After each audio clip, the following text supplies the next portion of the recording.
शांताकारं भुजगेन्द्रहारं कृष्णरामरूपं लक्ष्मीकान्तं कमलनयनं पद्मनाशनं हरि ओम। साईं जीवनमाला प्रस्तुत करते हैं श्री साईं सच्चरित अध्याय 42 कथा मेरे शिरडी के साईं नाथ की। ओम साई राम। स्वागत करता हूं आपके अपने चैनल पे। मैं हूं राम गुप्ता, सह सचिव श्री साईं बाबा सेवा आश्रम करगिल कोटा, जिला बिलासपुर, छत्तीसगढ़ से। तो हर दिन की भांति आज हम आपको श्री साईं सच्चरित अध्याय 42 की आगे की कथा समाधि की ओर साईं बाबा ने कैसे एक भक्त रामचंद्र दादा पाटिल की मृत्यु को टाल दिया। मतलब बाबा ने भविष्यवाणी की थी तात्या पाटिल की भी कि विजयदशमी के दिन 15 अक्टूबर 1918 को तात्या पाटिल की मृत्यु सुनिश्चित है। यह जानने के बाद बाबा ने इस बात को एक भक्त को बताया था। तो आखिर क्या हुआ? क्या सच में उस दिन उस भक्त की मृत्यु हुई? उसी कथा का आगे का अध्याय हम आप लोगों को सुनाने जा रहे हैं। आप सभी बने रहें अंत तक। बाबा की ये पावन कथा हमें साईं धाम के संचालक व श्री साईं बाबा के परम प्रिय मानस शिष्य, जिन्होंने अपना पूरा जीवन साईं को समर्पित कर दिया, उनके आदेशानुसार साईं की द्वारिका माई में हम ये पावन कथा साक्षात साईं बाबा को सुना रहे हैं। साईं इस कथा का आनंद ले रहे हैं और मंद मंद मुस्कुरा रहे हैं, देख रहे हैं कि बाबा कैसे भक्तों पे कृपा करते हैं। तो चलिए प्रारंभ करते हैं साईं सच्चित के आगे की कथा को। जयकारा मेरे शिरडी के साईं का बोलिए, सांचे दरबार की जय, शिरडी वाले साईं बाबा की जय। रामचंद्र ने सैया त्याग दी और वे चलने फिरने लगे। समय तेजी से व्यतीत होने लगा और सके संवत 1840 का भाद्रपद समाप्त होकर अश्विन मास प्रारंभ होने ही वाला था कि बाबा के वचन पूर्णतः सत्य निकले और तात्या जो था वो बीमार पड़ गया और उन्होंने चारपाई पकड़ ली और उनकी स्थिति अत्यंत गंभीर हो गई। अब वे बाबा के दर्शन को भी जाने में असमर्थ हो गए। इधर बाबा भी ज्वर से पीड़ित थे। तात्या का पूर्ण विश्वास बाबा पर था और बाबा का भगवान श्री हरि पर, जो उनके संरक्षक थे। तात्या की स्थिति अब और अधिक चिंताजनक हो गई, क्योंकि वह हिल डुल भी ना सकता था और अब स्मरण किया करता था। इधर बाबा की भी स्थिति उत्तरोत्तर गंभीर होने लगी। बाबा द्वारा बतलाया हुआ विजयदशमी का दिन भी निकट आ गया। तब रामचंद्र दादा और बाला सिंपी बहुत घबरा गए। उनके शरीर कांप रहे थे, पसीने की धाराएं प्रभावित हो रही थी कि अब तात्या का अंतिम समय है। जैसे ही विजयदशमी का दिन आया, तात्या की नाड़ी की गति मंद होने लगी और उसकी मृत्यु निकट दिखलाई देने लगी। उस समय एक विचित्र घटना घटी कि तात्या की मृत्यु टल गई और उसके प्राण बच गए, परंतु उसके स्थान पर बाबा स्वयं प्रस्थान कर गए और ऐसा प्रतीत हुआ जैसे कि परस्पर हस्तांतरण हो गया हो। सभी लोग कहने लगे कि बाबा ने तात्या के लिए प्राण त्यागे।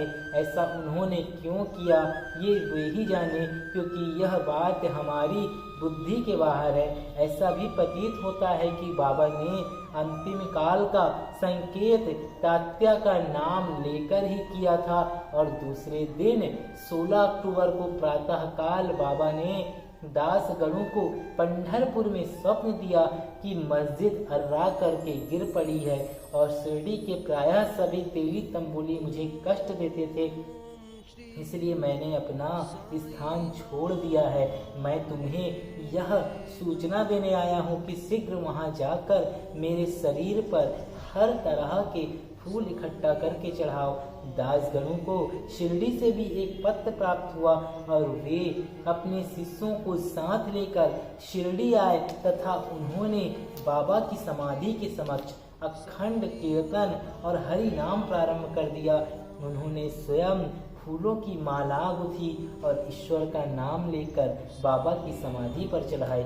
बाबा के नाम पर एक बृहद भोज का आयोजन किया गया तो आपने देखा कि बाबा ने 15 अक्टूबर 1918 2:15 पर अपने प्राण त्यागे और बाबा ने तात्या पाटिल की मृत्यु को टालकर स्वयं ही अपने प्राण उसके लिए दे दिए। ऐसे थे साईं जिनकी हम जितनी भी शब्दों में परिकल्पना करें वह कम है, और साक्षात साईं परब्रह्म परमात्मा और साईनाथ महाराज संतों के संत सर्वश्रेष्ठ हैं। बोलिए शिरडी वाले साईनाथ महाराज की जय।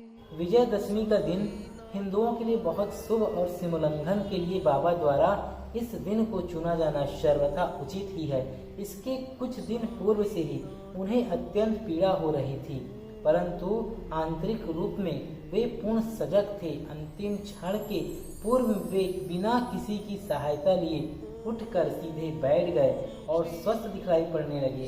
लोगों ने सोचा कि संकट टल गया और अब भय की कोई बात नहीं है तथा अब वे शीघ्र ही निरोग हो जाएंगे, परंतु वे तो जानते थे कि अब मैं शीघ्र ही विदा लेने वाला हूं, और इसलिए उन्होंने लक्ष्मीबाई शिंदे को कुछ दान देने की इच्छा प्रकट की।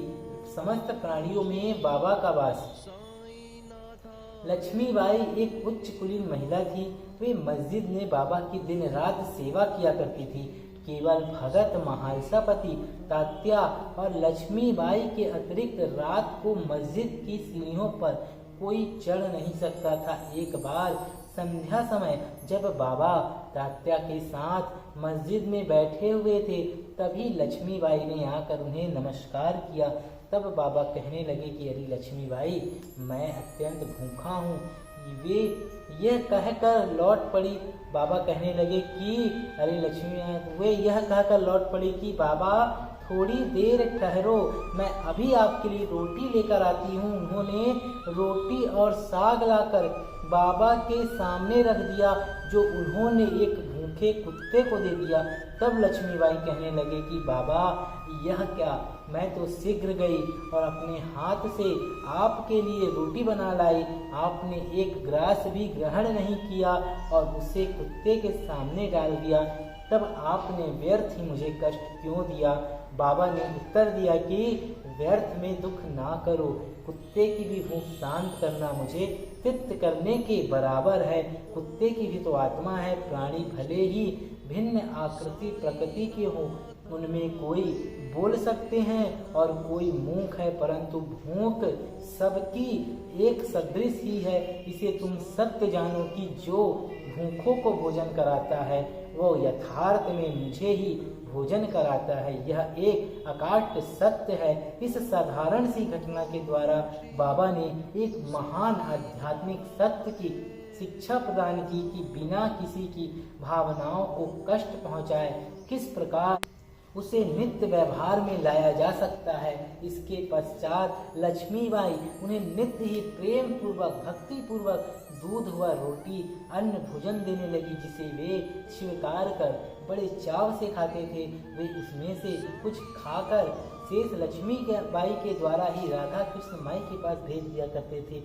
इस उच्छिष्ट अन्न को वे प्रसाद स्वरूप समझ के बड़े प्रेम पूर्वक पाती थी। इस रोटी की कथा को असंबद्ध नहीं समझना चाहिए। इससे सिद्ध होता है कि सभी प्राणियों में बाबा का निवास है, जो सर्वव्यापी और जन्म मृत्यु से परे और अमर है। तो साईं बाबा की जो लीलाएं हैं वो बहुत ही चमत्कारी है। देखा आपने, बाबा ने लक्ष्मीबाई को भूख की बारे में बताया कि मुझे भूख लगी है, तो लक्ष्मीबाई ने दौड़कर बाबा के लिए भोजन ले आया और बाबा ने उसे भूखे कुत्ते को डाल दिया। बाबा का कहना है कि सभी जीव जंतुओं में प्रभु का वास है, सबके अंदर आत्मा है और सभी की लीला अपरंपार है। जो भक्त श्रद्धा और विश्वास के साथ साईं की सेवा करता है, बाबा उस पर अपनी अपार कृपा करते हैं।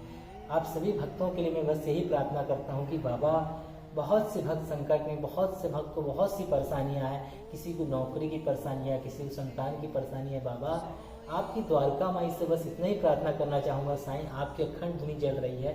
जो भक्त इस कथा को सुन रहे हैं बाबा, उनके जीवन में आ रही सारी परेशानियों को खत्म कर दो ना साईं, उन पे अपनी अपार कृपा करो ना साईं, कृपा करो साईं, रहम नजर करो साईं, प्लीज रहम नजर करो साईं, प्रार्थना स्वीकार करें।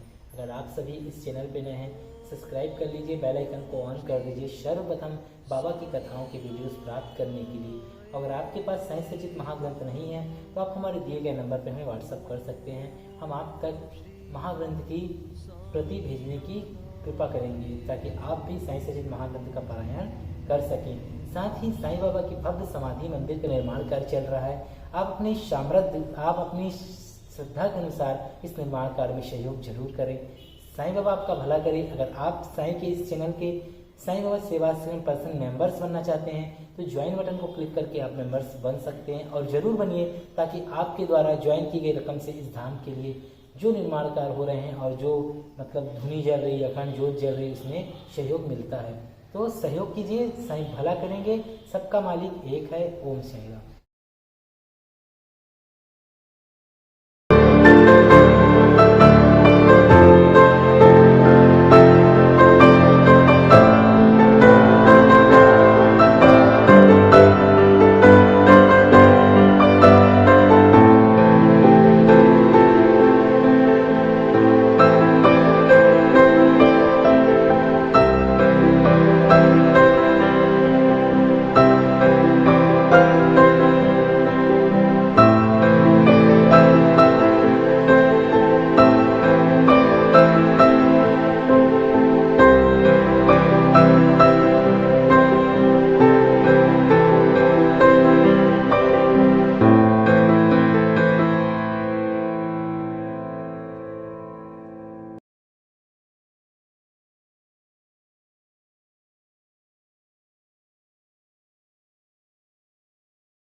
सामने देखो। बोलो साईं बाबा की जय। जय। देखो सामने आप भी।